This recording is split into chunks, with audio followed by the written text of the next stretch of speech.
Mbak Puan adalah salah satu tokoh pemimpin politisi perempuan yang hebat, lengkap rekam jejaknya, baik di parlemen maupun di pemerintahan. Tentunya banyak hal yang bisa beliau sampaikan dan kita diskusikan bersama. Pertemuan yang pertama, tapi insya Allah bukan pertemuan yang terakhir. Dan untuk bisa mencapai kesamaan itu, ya tentu kita perlu waktu untuk kemudian sering-sering ketemu.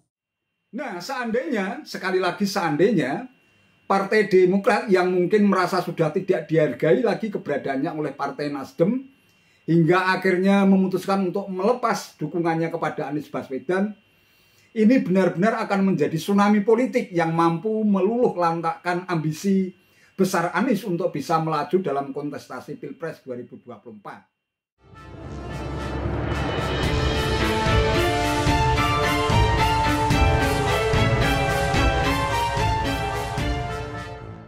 Assalamualaikum warahmatullahi wabarakatuh. Salam sejahtera untuk kita semua, salam budaya. Sahabat-sahabat tercinta sebangsa dan setanah air yang sangat saya hormati, pertemuan dua terah darah biru antara Puan Maharani, Putri Megawati Soekarno Putri yang juga merupakan Presiden kelima RI, dengan Agus Harimurti Yudhoyono alias AHY, putra Susilo Bambang Yudhoyono alias SBY yang juga merupakan Presiden ke-6 RI, merupakan momentum yang ditunggu-tunggu oleh masyarakat luas. Maklum saja hubungan antara Megawati yang menjadi ikon PDIP dan SBY yang menjadi ikon Partai Demokrat tenggelam dalam kebukuan politik yang sulit untuk dicairkan. Nah, tanda-tanda mencairnya kebekuan politik itu berawal ketika Puan Maharani menyebut bahwa Ketua Umum Partai Demokrat AHY itu masuk dalam radar bakal cawapres yang bakal dipertimbangkan untuk bisa menjadi pendamping Ganjar Pranowo. Gayung pun bersambut ketika tawaran Puan untuk mengadakan pertemuan dengan AHY disambut positif dan mendapatkan restu dari Ketua Majelis Tinggi Partai Demokrat SBY. Hingga akhirnya pertemuan itu bisa terwujud di Kompleks Gelora Bung Karno atau GBK pada hari Minggu tanggal 18 Juni 2023. Tampak sekali suasana pertemuan antara Puan Maharani dan AHY benar-benar cair dan berlangsung mesra, saling mengapresiasi dan tampak sangat bersahabat, seolah-olah selama ini tidak pernah ada konflik politik di antara kedua terah presiden itu. Saya berdua tadi sambil menikmati bubur di ruang Nusantara Pelataran ini banyak berbagi cerita dan juga pengalaman termasuk gagasan. Bagaimanapun PDIP dan Partai Demokrat ini merupakan dua partai yang punya pengalaman sebagai the ruling party tapi juga sebagai partai oposisi. Mungkin tidak banyak yang punya pengalaman seperti itu, paripurna. Namun demikian kita juga tahu dalam kurun waktu 2 dekade terakhir ini, paling tidak dari 2004 hingga tahun ini, seringkali dianggap komunikasi dan hubungan antara kedua partai belum bisa berjalan dengan sebaik yang diharapkan. Tentu saya tidak ingin membahas masa lalu, tetapi hadirnya kami berdua mudah-mudahan juga menjadi oase bahwa politik itu seringkali menempatkan seseorang atau partai dalam posisi dan sikap yang berbeda. Tetapi persahabatan kami berdua, Mbak Puan Maharani, yang juga selama ini berhubungan baik dengan kami, keluarga, mudah-mudahan juga menjadi bentuk yang baik bahwa segala sesuatunya bisa kita carikan solusinya, bisa dibicarakan, dan walaupun sekali lagi belum selalu pasti pada posisi dan sikap yang sama, tapi insya Allah untuk bangsa dan negara, politik rekonsiliasi semacam ini sangat dibutuhkan dan dinantikan oleh masyarakat Indonesia. Masa depan adalah milik kita, generasi muda, Mbak Puan adalah salah satu tokoh pemimpin politisi perempuan yang hebat, lengkap rekam jejaknya, baik di parlemen maupun di pemerintahan. Tentunya banyak hal yang bisa beliau sampaikan dan kita diskusikan bersama. Kami pun demikian, saya termasuk yang ingin terus memberikan manfaat dan juga berperan dalam kehidupan bermasyarakat, berbangsa dan bernegara dengan latar belakang yang berbeda, tetapi sekarang dalam dunia politik yang sama. Mudah-mudahan silaturahim tadi tentu tidak hanya membicarakan politik praktis, politik pemilu 2024, tetapi banyak lagi isu kebangsaan, isu negara, dan isu rakyat yang bisa kita rajut bersama. Tadi pertemuannya itu kurang lebih 1 jam lebih ya? 1 jam lebih, nggak terasa. Tadi kalau nggak ingat waktu, saya tadinya mau terus ngobrol. Ternyata banyak sekali yang bisa diomongin. Bisa seperti kakak adik. Tadi Mas Ahaye bilang, Mbak, boleh ya saya menganggap Mbak seperti kakaknya? Ya iya dong. Kalau kemudian ngobrolnya itu antara ketua umum sama ketua DPR, kayaknya nggak 1 jam lebih, tapi ya 20 menit juga udah selesai. Karena ngomongnya serius pastinya. Jadi tadi kita ngobrol-ngobrol di sekalian bersantap buburnya enak sekali.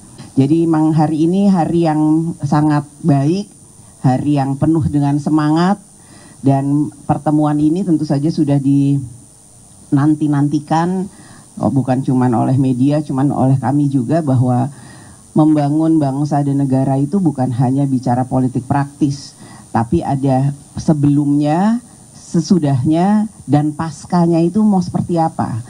Dan kami bersepakat bahwa ini nggak boleh berhenti sampai di sini. Bicara politik itu bukan berarti kemudian stop sampai di sini seolah-olah selesai, tapi karena memang politik itu penuh dengan dinamika, sangat dinamis. Tentu untuk bisa mencapai satu titik temu di tengah saja perlu waktu untuk bicara-bicara terus. Namun kalau tidak pernah ketemu, tidak pernah bicara, pastinya akan selalu ada miskomunikasi. Jadi ini mungkin pertemuan yang pertama, tapi insya Allah bukan pertemuan yang terakhir. Dan untuk bisa mencapai kesamaan itu, ya tentu kita perlu waktu untuk kemudian sering-sering ketemu.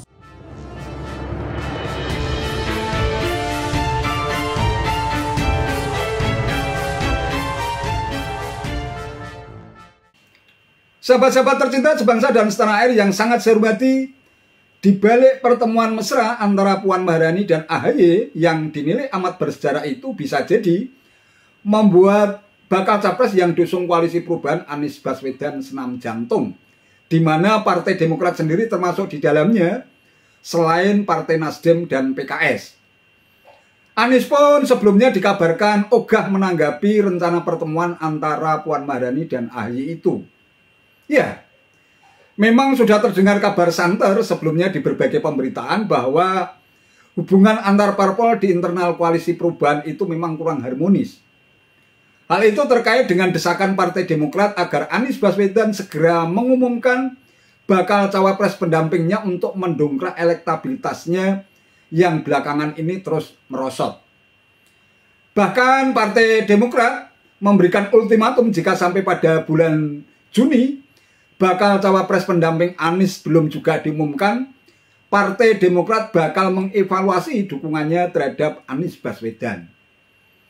Namun desakan Partai Demokrat justru direspon negatif oleh Wakil Ketua Umum Partai Nasdem, Ahmad Ali. Dengan tegas, Ahmad Ali menyatakan bahwa Partai Demokrat jangan sampai bikin gaduh koalisi.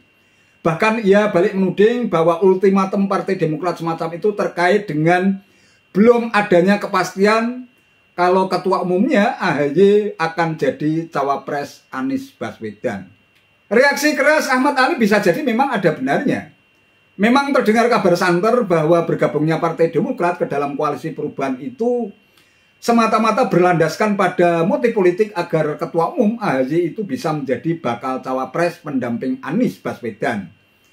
Namun bukannya direspon dengan cara yang bijak, tetapi justru malah terkesan mengumbar benih-benih percekcokan di ruang publik.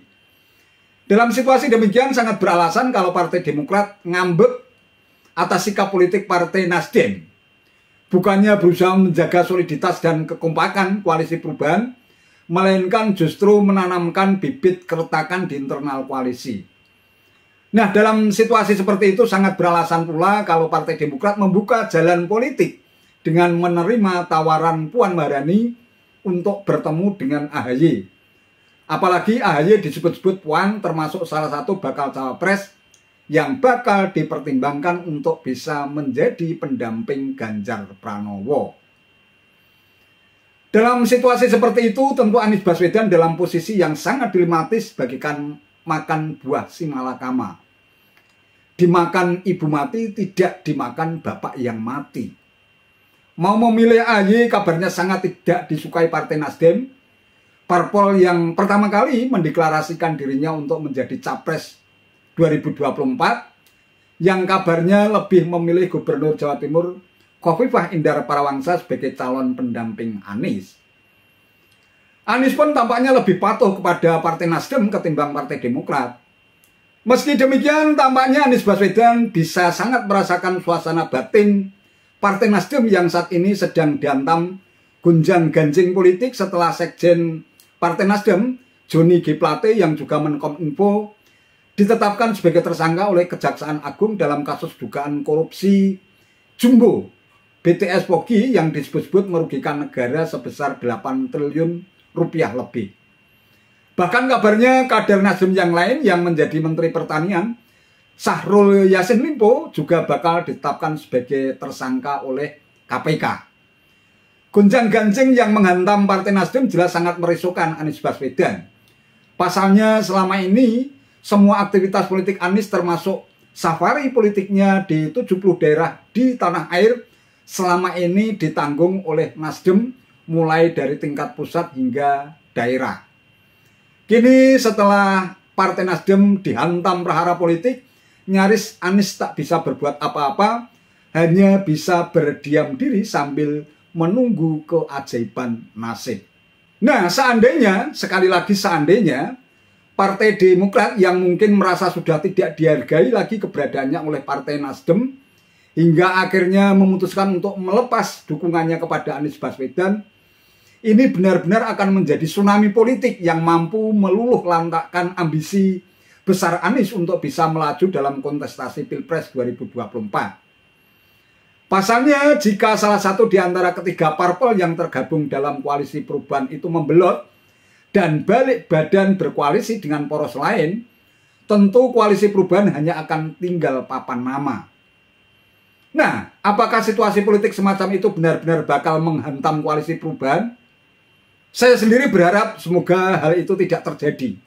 Mudah-mudahan Partai Demokrat meski sempat dikecewakan oleh sikap politik Partai Nasdem, mereka tetap konsisten untuk tetap solid dan kompak bersama Partai Nasdem dan PKS dalam wadah koalisi perubahan untuk persatuan. Wallahu a'lam. Itu saja yang bisa saya sampaikan. Terima kasih atas perhatiannya. Wallahul muwaffiq ila aqwamit thoriq.